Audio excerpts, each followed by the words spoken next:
Unforgettable days are calling with Queensland fares from as low as $49. So say hello to new adventures.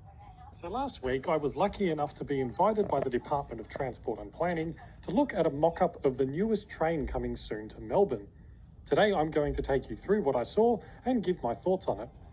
Unfortunately, I forgot to bring my GoPro because I have a memory like a sieve, so you'll have to make do with lots of photos instead. What's happening is that Alstom and the Department of Transport and Planning, that I'll call DTP from now on to save time, have built a mock-up of the new Extrapolis 2 train that is coming to Melbourne from 2025. They're designed to help replace Comeng trains, which are the oldest electric units currently running on the suburban network. There are 25 in the first order, but it's a fair bet that more will be built later on. As the name suggests, they're part of the same family of trains as the current Extrapolis 100s that currently run on most suburban lines. So that's the background. Now let's go on to the mock-up. It's located in a big warehouse as a 2.5 carriage setup to show the different carriage configurations. People from various groups and organisations have been invited to take a look, including accessibility groups, bicycle user groups, and rail enthusiasts. There were lots of staff and people from the project team available to answer questions, who were all very helpful and knowledgeable. We were all asked for our feedback through a survey too, which meant that this was all recorded. Starting from the outside, the blue and silver livery looks quite nice. It reminds me a bit of the design on the Siemens trains and has a good balance of colours. One thing that we discussed on the day was these stickers that are above the doors to indicate which carriages have designated spaces for people with a disability, prams or bikes. This is a small but welcome change. Now onto what had a lot of people stirred up when this model was first announced: the cab design and exterior. To be completely honest, it doesn't look quite as jarring in real life as it did in some of the renders. Instead, my main gripe with the exterior is the destination displays. Both the one at the front of the cab and on the sides of carriages are not very easy to read. The font was not very good, and I found the writing too small. I actually think the black background and orange text used on the existing Extrapolis 100 trains to be much better.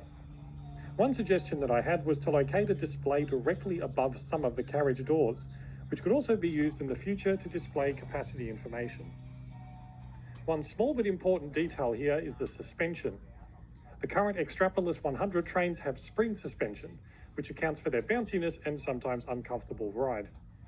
These new trains will have airbag suspension instead, which should be a big improvement and is very welcome. Now onto the interior. Unlike the current Extrapolis trains, these are designed as a single 6-carriage set. This means that, like the new HCMT trains currently running on the Cranbourne and Pakenham lines, you can walk throughout the entire train, which is very useful. We did discover that there are actually doors that can close between the carriages, but it's not clear whether these will be open or closed when the train is actually operating. My reaction to the seats inside was a bit more mixed. They aren't the most comfortable seats in the world, but they do the job. The higher back provides more support, but the cushioning is not very thick, and it reminds me a bit of the seats on the C1 class trams, which isn't a terribly good thing. I don't know if it's the higher backs or if this is actually the case, but it did feel to me like there was not very much room between the seats, especially if you have a bag or two. This was also made more pronounced by the design of the handles on the side, which bent slightly inwards to avoid them protruding into the corridor. Unfortunately, this has just moved the problem to the seats, so if you were trying to get in or out, you're liable to hit your hip on it, like I did a few times. I also found there was a bit of the carriage body that sticks out while you're sitting in the window seat.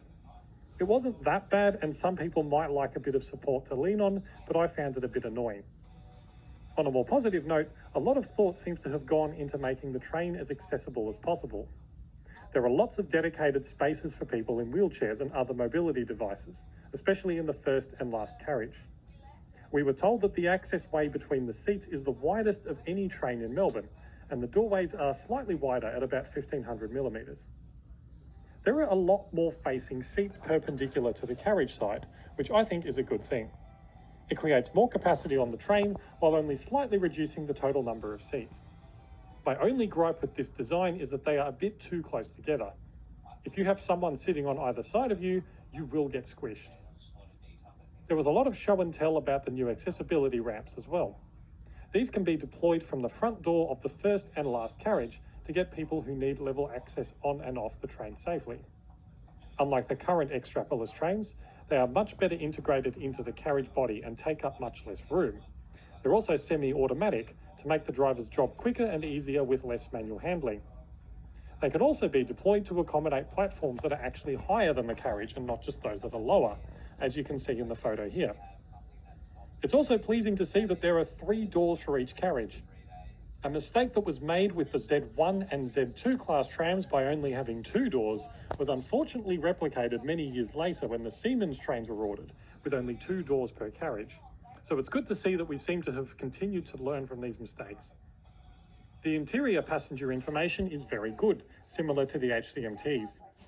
There are displays on both sides of the carriage and one above each door, making it easy to see where you are and where you are going, regardless of where you're standing or sitting. Again, a couple of small improvements can be made here, like making it more obvious which stations are being skipped. As you can see in this photo, the grey colour used for these stations not being serviced is not very clear. Overall though, this is a big improvement on the current Extrapolis trains, and while we didn't get to test it out, I was told that the audio in the carriages will be a lot better. This is because of some cool technology that can actually count the number of people in each carriage and adjust the audio volume accordingly. So for example, if there are fewer people in the carriage, the sound levels will be lower. While we're on this topic, I did spot these passenger counters built into the body of the train. There's one above every door, as well as one above the entrance to the gangway between each carriage. Or please subscribe to my channel so that you can